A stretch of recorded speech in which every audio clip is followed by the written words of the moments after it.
Hello बच्चों, स्वागत है आपका मेरे यूट्यूब चैनल पे। आज हम शिक्षा निदेशालय की तरफ से दी जाने वाली क्लास 7 की सब्जेक्ट विज्ञान की वर्कशीट नंबर 9 डिस्कस करेंगे। डेट लिखेंगे बच्चों आप इस वर्कशीट की 17 अगस्त 2021।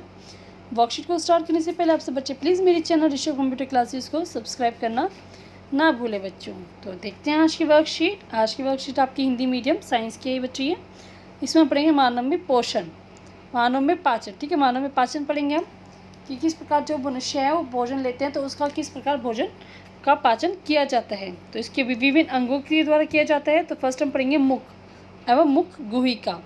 भोजन का ग्रहण मुख द्वारा होता है। आहार को शरीर के अंदर लेने की क्रिया को अंतर्ग्रहण कहते हैं।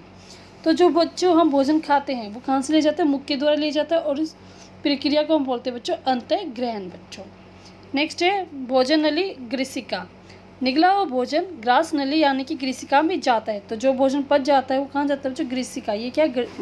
भोजन नली और यहाँ की ग्रीसिका। ग्रीसिका की भित्ति के संकुचन से भोजन नीचे की ओर सरकता रहता है। तो इसमें क्या संकुचन होता है? कभी खुलती है कभी बंद होती है। तो इसी के जो हम भोजन खाते हैं वो नीचे की तरफ जाता रहता है।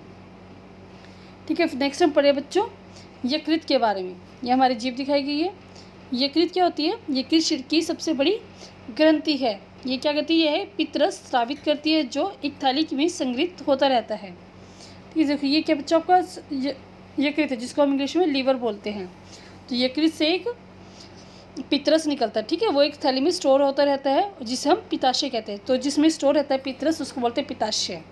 पित्त रस वसा के पाचन में महत्वपूर्ण भूमिका निभाता है। तो जो भोजन में वसा होती है उसको पचाने का काम कौन करता है? पित्त रस करता है।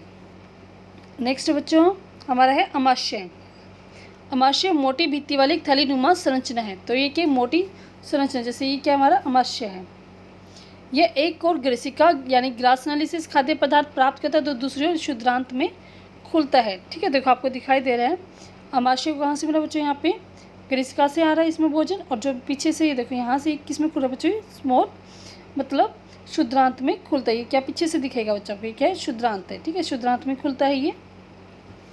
ठीक है, तो ये है आपका दूसरे क्षुद्रांत में खुलता है। अमाशय का आंतरिक स्तर यानी कि सतह स्रावित करता है। तो तीन जो है यहाँ पे रस निकलते हैं अमाशय में से। एक तो श्लेष्मल, पाचक रस और हाइड्रोक्लोरिक अम्ल। तो पहले हम बताते हैं श्लेष्मल क्या होता है। अमाशय के आंतरिक स्तर को सुरक्षा प्रदान करता है। ये क्या करता है? जो अमाशय को सुरक्षा कौन प्रदान करता है बच्चों? श्लेष्मल। नेक्स्ट है पाचक रस। पाचक रस प्रोटीन को सरल पदार्थों में विघटित कर देता है। तो जो भोजन में प्रोटीन होता है उसको सिंपल भागों में तोड़ने का काम कौन करता है? पाचक रस बच्चों। नेक्स्ट है हाइड्रोक्लोरिक अम्ल। अम्ल अनेक ऐसे जीवाणु को नष्ट करता है जो भोजन के साथ हम वहाँ तक पहुँच जाते हैं। तो हाइड्रोक्लोरिक अम्ल क्या करते हैं? जो अमाशय में भोजन आता है और भोजन के साथ जो हानिकारक जीवाणु आते हैं उनको नष्ट करने का काम हाइड्रोक्लोरिक अम्ल करता है।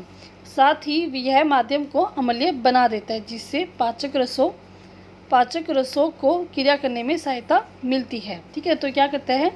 जो भोजन आता है उसको अम्लीय बनाता है और उसको पाचक रस से क्या हो जाता है? उसको पचाना बहुत ईजी हो जाता है उसकी हेल्प से। नेक्स्ट हम पढ़ेंगे बच्चों यहाँ पे अग्नाशय। अग्नाशय एक बड़ी ग्रंथि है जो अमाशय के ठीक नीचे स्थित होती है। तो ठीक है, हम यहाँ की बात करें, देखो ये वाला पार्ट, तो इसमें क्या है? ये अग्नाशय है। इसको अग्नाशिक रस कार्बोहाइड्रेट्स एवं प्रोटीन पर क्रिया करता है। तो तीन चीज़ों पर काम करता है बच्चों। अग्नाशिक रस होता है इसमें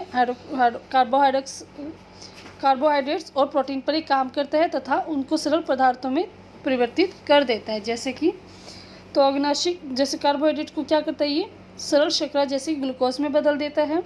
वसा को ये वसा अम्ल या ग्लिसरॉल में बदल देता है और प्रोटीन को ये अमीनो अम्ल में बदल देता है। ये है बच्चों हमारा अग्नाशय का काम।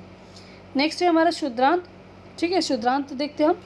शुद्रांत की आपको फोटो दिखा देती है, आपकी शुद्रांत है। ठीक है, ये तो ये नेक्स्ट शुद्रांत पढ़ते हैं। अत्यधिक कुंडलित होती है, लगभग 7.5 मीटर लंबी होती है और यकृत और अमाशय का स्राव प्राप्त करती है। इसकी भित्ति से कुछ रस स्रावित होते हैं। तो ये क्या करती है? यकृत यानी कि अमाशय से जो आता है वो कहाँ आता है बच्चों? वो भी शुद्रांत में ही आता है और अमाशय से भी इसमें आता है, शुद्रांत में आता है। ठीक है, पचा हुआ भोजन अवशोषित कर शुद्रांत की भित्ति में रुधिर वाहिकाओं में चला जाता है। तो भोजन जो पच जाता है, तो पचा हुआ भोजन क्या होता है? वो रुधिर मतलब खून में मिलकर वाहिकाओं में चला जाता है, मतलब पूरे शरीर तक पहुंचा दिया जाता है। इस प्रक्रिया को हम अवशोषण कहते हैं। क्षुद्रांत की आंतरिक भित्ति पर उंगली के समान उभरी हुई संरचनाएं होती है, जिसे दीर्घरोम या रसांकुर कहते हैं। तो जो क्षुद्रांत होता है उस पर छोटी छोटी ऐसी उंगली जैसी आकृतियाँ बनी होती है, उसको बोलते हैं दीर्घरोम यानी कि रसांकुर भी बोलते हैं। दीर्घरोम पचे हुए भोजन के अवशोषण हेतु क्षेत्र बढ़ा देते हैं। तो जब भोजन पचा रहे होते हैं तो ये क्या करते हैं, अपना एरिया बढ़ा लेता है, और भोजन का वह भाग जिसका पाचन अवशोषण नहीं होता वृद्धांत्र में भेज दिया जाता है। और जो भोजन पच नहीं पाता उसको हम कहाँ भेज देते हैं बच्चों, बृहदांत्र में भेज देते हैं, बृहदांत्र में। तो जैसे ये आपका बृहदांत्र है, तो इसके बारे में पढ़िए, देखो पूरा ये आपका बृहदांत्र है।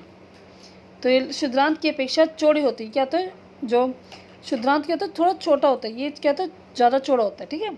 लगभग 1.5 मीटर लंबा होता है। कार्य क्या करते हैं, जल एवं कुछ लवणों का अवशोषण करना। तो जल का अवशोषण का काम बृहदांत्र करता है। तो इसमें आगे देखते हैं बचा हुआ अपचित पदार्थ, जो भोजन पच नहीं पाता तो उसको क्या करते हैं, मलाशय में चला जाता है और अर्ध ठोस मल के रूप में रहता है, और समय समय पर गुद्दा द्वारा यह मल बाहर निकाल दिया जाता है। इसे हम निष्कासन कहते हैं। तो जो भोजन पच नहीं पाता उसको हम शरीर से बाहर निकालते हैं, इस प्रक्रिया को बोलते हैं बच्चों निष्कासन। अब देखते हैं बच्चों इस वर्कशीट के क्वेश्चन आंसर। बच्चों फर्स्ट क्वेश्चन है, यकृत का क्या कार्य है। तो यकृत का कार्य हम देखते हैं, पहले हम यकृत में जाएंगे, उसके बाद हम यकृत का कार्य देखते हैं। तो यकृत का कार्य आप लिखेंगे, यह पित्त रस को स्रावित करता है जो थैलीनुमा में संग्रहित रहता है, जिसे हम पित्ताशय कहते हैं। ये आपका क्वेश्चन नंबर 1 का आंसर है बच्चों। तो आप लिखेंगे क्वेश्चन नंबर 1 का आंसर यहाँ से लेकर यहाँ तक बच्चों, ठीक है, यहाँ से लेकर आप यहाँ तक क्वेश्चन नंबर 1 का आंसर लिख देंगे। सेकंड क्वेश्चन हम देखते हैं बच्चों इस वर्कशीट का। सेकंड क्वेश्चन पूछा गया, पाचन तंत्र के कौन से भाग द्वारा ये क्रिया संपादित होती है, जीवाणु नष्ट करना। तो जीवाणु नष्ट करने का काम कौन करता है बच्चों, ये करता है हमारा, यहाँ पे जीवाणु को नष्ट करना लिखा हुआ है ना, तो कौन करता है बच्चों, ये हमारा अमाशय करता है। मतलब हाइड्रोक्लोरिक अम्ल है, हाइड्रोक्लोरिक अम्ल कहाँ होते हैं, अमाशय के अंदर। तो इसका आंसर आप लिखिए सेकंड के ए में आप लिखेंगे अमाशय, ठीक है, और ब्रैकेट में आप लिख देंगे हाइड्रोक्लोरिक अम्ल बच्चों। नेक्स्ट हम देखते हैं सेकंड का बी पार्ट। इसमें पूछा गया है भोजन का संपूर्ण पाचन। तो भोजन का संपूर्ण पोषण कहाँ होता है बच्चों, क्षुद्रांत में होता है। तो आप लिखेंगे सेकंड का बी में आप लिखेंगे क्षुद्रांत, ये आपका आंसर है। थर्ड क्वेश्चन, दीर्घरोम अथवा रसांकुर क्या होते हैं। तो इसमें लिखेंगे क्षुद्रांत की आंतरिक भित्ति पर उंगली के समान उभरी हुई संरचना है, तो जिसे दीर्घरोम या रसांकुर कहते हैं। ये आपका क्वेश्चन नंबर 3 का आंसर है बच्चों। लास्ट क्वेश्चन देखते हैं फोर्थ क्वेश्चन, मानव पाचन तंत्र का एक स्वच्छ नामांकित चित्र बनाइए। तो आपको मानव पाचन तंत्र का चित्र यहाँ पे दिया गया है बच्चों, ठीक है। तो आप यहाँ से भी देख लें, अगर आपको थोड़ा यहाँ पे समझ ना आ रहा हो तो आप क्या करें, नेट से लेंगे एक फ़ोटो, या अपनी आपकी बुक में भी होगा अच्छा सा लेबल डायग्राम, उसको आप बनाएंगे और उसके लेबल कर देंगे। तो जल्दी से आप अच्छा बनाएं और अपनी वर्कशीट को कंप्लीट कर लें। वीडियो अगर आपको समझ में आई, अच्छी लगे तो प्लीज़ बच्चे इस वीडियो को लाइक करें, शेयर करें दोस्तों के साथ, कमेंट करके, ताकि आपको वीडियो कैसी लगे। प्लीज़ बच्चों आप मेरे चैनल को सब्सक्राइब करना ना भूलें। थैंक यू बच्चों, हैव ए नाइस डे।